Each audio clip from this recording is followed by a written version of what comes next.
Hi everyone, welcome back to my channel, React and Chill. I'm Dika. So last time on This Is Us, we had, unfortunately, Deja was not bathing. She wasn't washing her hair, and even though Beth wanted to go in there all gung-ho, basically telling her to pattern up, Randall was like, let me try and talk to her, let me try and find ways to bond with her. At the end of the day, I don't think she'd want. He was trying to sort of passive aggressively doing the girls' hair, trying to see if she'd want to, volunteer to get her hair done, and trying to get her to do things, bonding techniques to help.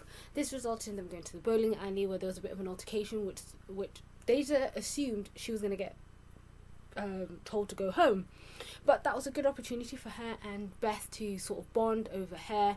Beth ended up doing her hair for her, but unfortunately, as guests, and like I mentioned in the last reaction, maybe it was a break of trust when Beth had revealed to Randall kind of what they spoke about. Deja ended up cutting all her hair off, almost like a retaliation against Beth, like, you broke my trust, and that's what she ended up doing. With Kevin, we got a little bit of an idea of sort of how he was feeling, and this was a great juxtaposition in terms of what was happening in the past. With Kevin, he had a bit of a setback with his knee after last time when he'd fallen on it. It was swelling up now, so they had to change a couple of things in his call sheet for the ending of the movie, and he was really putting himself down. He wasn't wanting to take the medication. I thought that might have been to do with the medications kind of putting him off guard. He's sort of remembering a bit of his past, which he's trying to avoid. However, this was just it was his way of trying to fight the fact that his knee was what stopped him from getting, we found out a bit more of how close he was to getting a proper football career. That's what his first love was. That was what he shared with his father. Fortunately, when he hurt his knee, that couldn't be the case, and here he is of the recipient of maybe one of the best roles he could have ever gotten in his life after the money, and the knee was messing him up. So he was really, really going through it, but he just needed to take the opportunity and the time to sort of allow himself to rest. He was all about, being a man, putting up, taking everything on the chin, which was such a big contrast to how he was in the past, where the kids were all sick and how he was very much, calling for his dad. And then finally with Kate, she was, exercising. I wouldn't say she was acting a bit funny, but Toby could tell there was something going on, and we did find out at the end. And I was wondering why she was at the pharmacy. She was pregnant, so she's expecting, and I think she was being very careful. Maybe she'd known for a while now the possibility, and I'm assuming making sure she was 100% certain before revealing that information to Toby. And finally, in the past, we had a snow-in, and all the kids got sick, and again, collectively, Randall had to also get sick with them. We found out how Rebecca's mum was kind of a bit of racist, how she was treating Randall, how she was treating the other two in comparison to Randall, and even though Randall never really didn't know what racism was, considering he was growing up in a white family, at that age there were probably certain things that didn't dawn on him. In the end, I forgot her name, but her mother finally was able to appreciate Randall, even though she kept making all these really weird backhanded comments. She was shocked that it was Randall that needed to go to private school. She had to bring up the whole situation with their maid and all sorts of stuff. So I think Rebecca was able to finally put her in check, because even after all these years, even though her mom never realised what she was saying, she was basically saying, "You're a racist, I don't want you coming back to my house." I don't want that sort of energy around Randall. Randall goes out of his way, which he does, to sort of impress her, but that was never the case. She would never be paying him attention, nor was she giving him the time of day. So that was a really good episode, and here we are with episode 5, Brothers. Do you really think that this trip is going to help the boys get along better? I do. Because Kevin can be so... And Randall is just only trying to help. I know, baby. She was that proper pushing through the pain. Alright, Annie's basically obsessed with me. She keeps asking me questions about Ron Howard and Sly Stallone, and I'm not trying to ask you about Ron Howard. Listen, jealous. No black man will ever be jealous of being auctioned. Hashtag American history.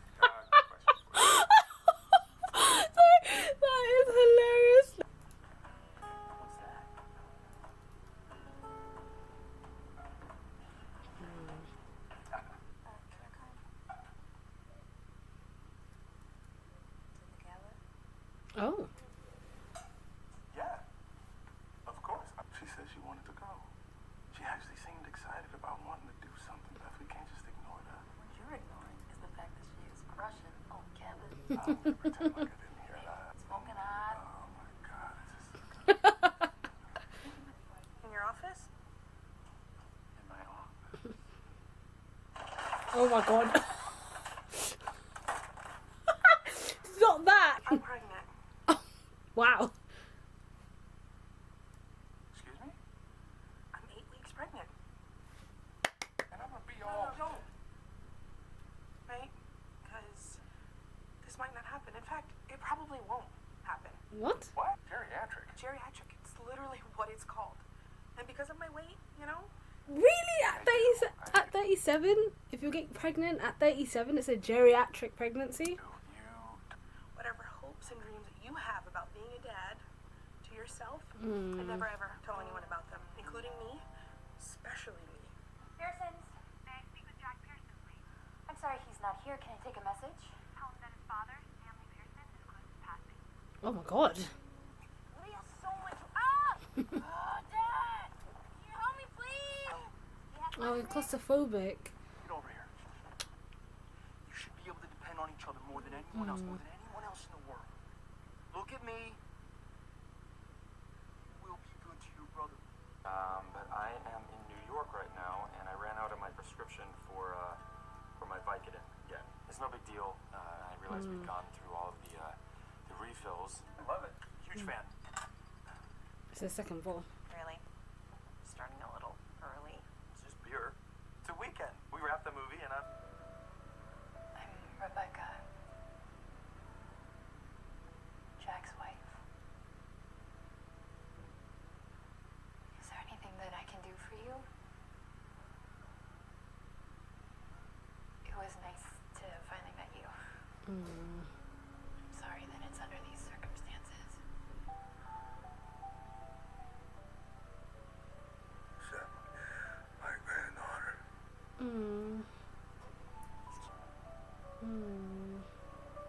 Yeah, I bet he feels regret now.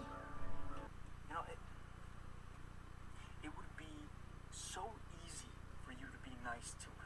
Sometimes, you know, because all your kids, you need something different. At different moments, you need something different. I don't know. Stop! But it's obvious he feels ashamed about it. Guilt, at least.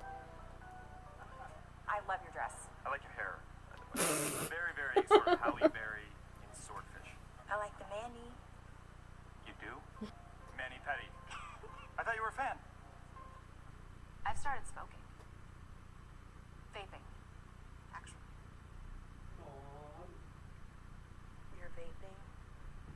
That was the point? You're snapping at me? Again. I am. Again. Do you know why no one's defending you? Because you don't have a problem. Screw you and your terrible attitude, and that is not an easy thing for me to say because confrontation makes me cry. Why do you hate me? Kate can have a really bad attitude sometimes. Oh, shit. It was just a little tap. But I'm pregnant. Oh, she told someone. I just freaked out for a second. It's hard to believe, but... Oh my god. Oh.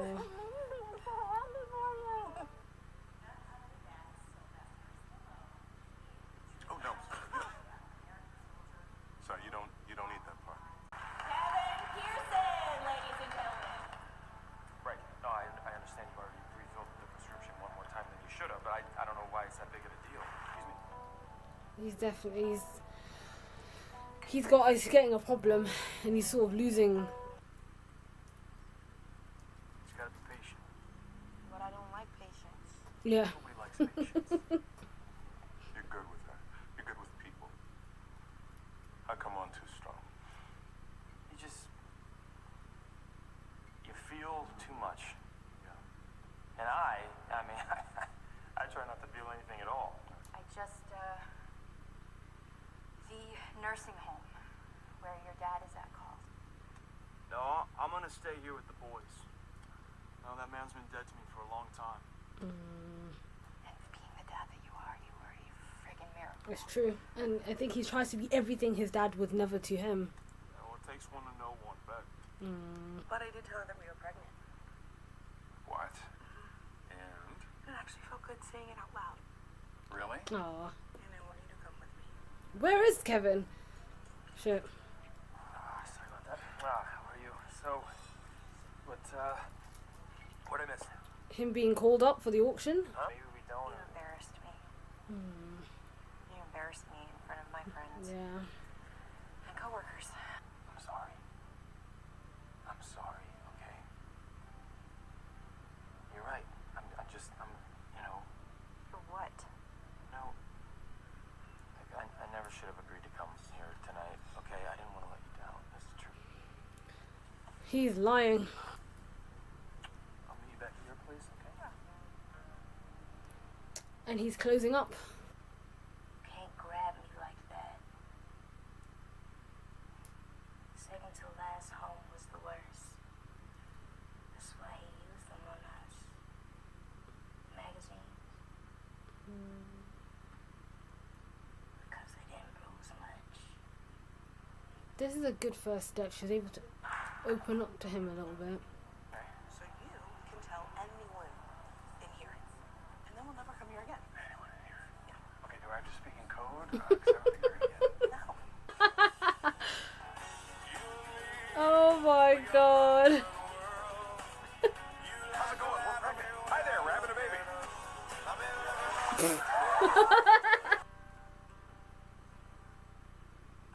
Oh, Randall's notebook.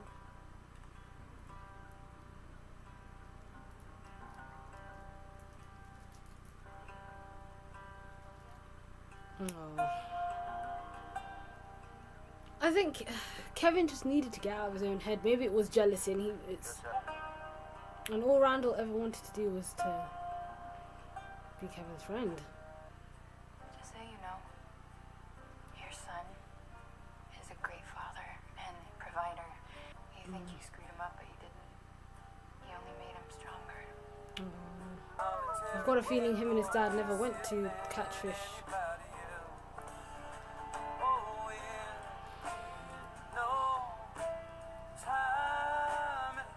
Oh, this was a picture he was looking at.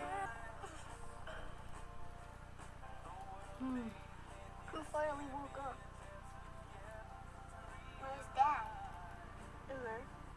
But don't worry, Nikki. I'm not going anywhere. Who's Nicky?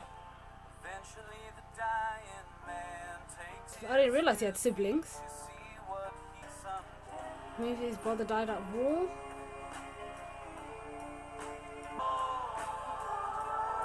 Yeah, it's his brother.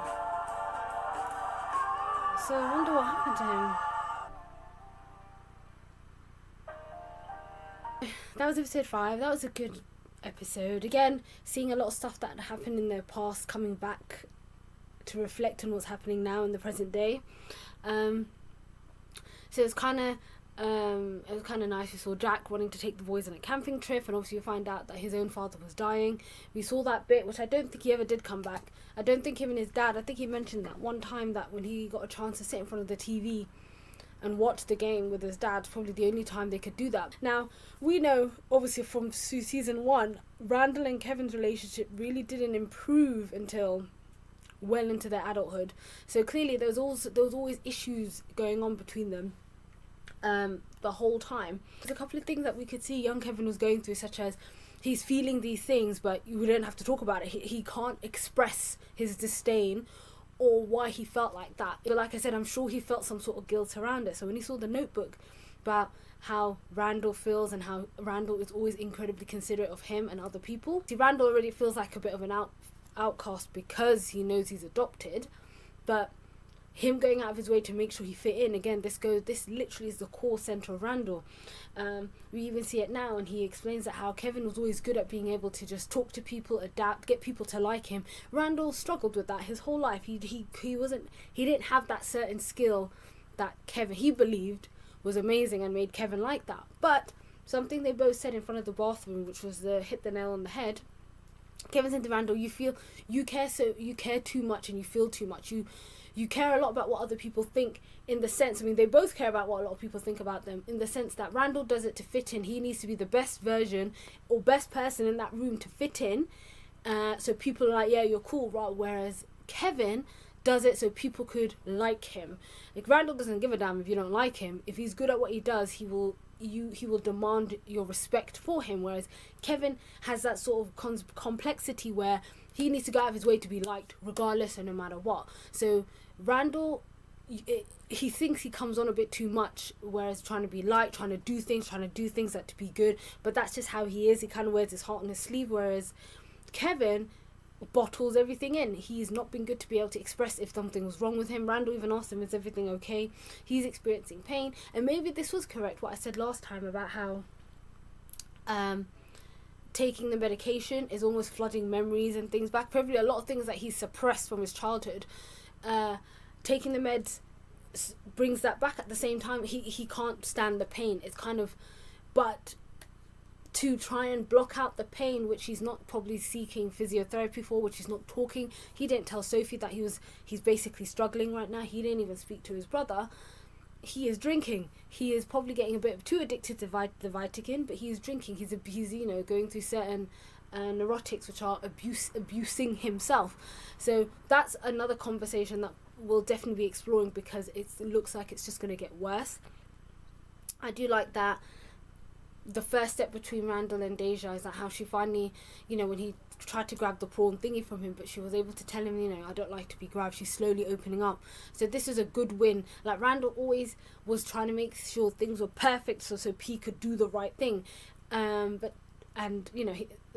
Perfect explanation is how he was trying to make sure he went out of his way to make sure Deja's time there, everything needed to be perfect for her.